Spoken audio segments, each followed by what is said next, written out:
NGN style case study, obstetric triage scenario. Client info, name, Sarah Daniels, age, 28, Gravida 2 Para 1, gestational age, 37 weeks. Chief complaint, my water broke about 2 hours ago and I've had a few cramps. Vitals, BP, 120/78. HR, 88 BPM. Temperature, 100.9 degrees Fahrenheit, 38.3 degrees Celsius. FHR, 150 BPM. Physical exam, amniotic fluid noted on underwear. No visible blood. Mild uterine tenderness. No contractions on tachometer. Medical history, no gestational diabetes, no hypertension. Allergies, none. Question. Select all the nursing interventions that are appropriate for this patient based on the findings. Select all that apply. Option A. Administer broad-spectrum IV antibiotics immediately. Option B. Perform a sterile speculum exam to confirm rupture of membranes.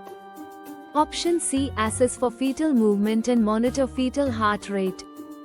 Option D. Initiate induction of labor without physician order. Option E. Obtain a sample of amniotic fluid for testing, example, nitrazine or Ferning.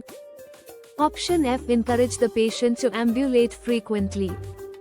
Option G. Monitor maternal temperature regularly. Correct answers, A, B, C, A, G, and here is the rationale. Option A. Administer broad-spectrum IV antibiotics immediately, yes.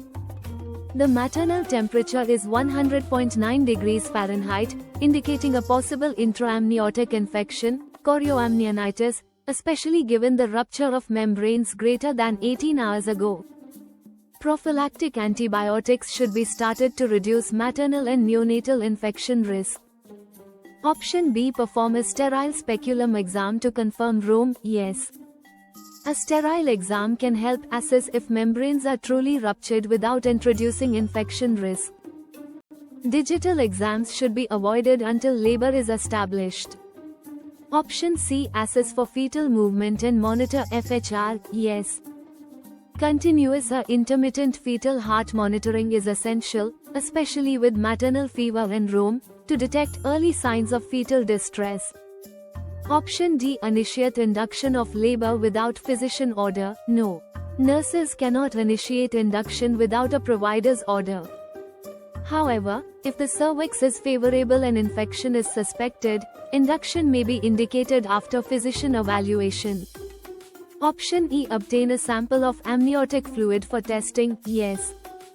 Nitrazine or Ferning test can confirm Rome and guide clinical decisions. Option F. Encourage the patient to ambulate frequently, no.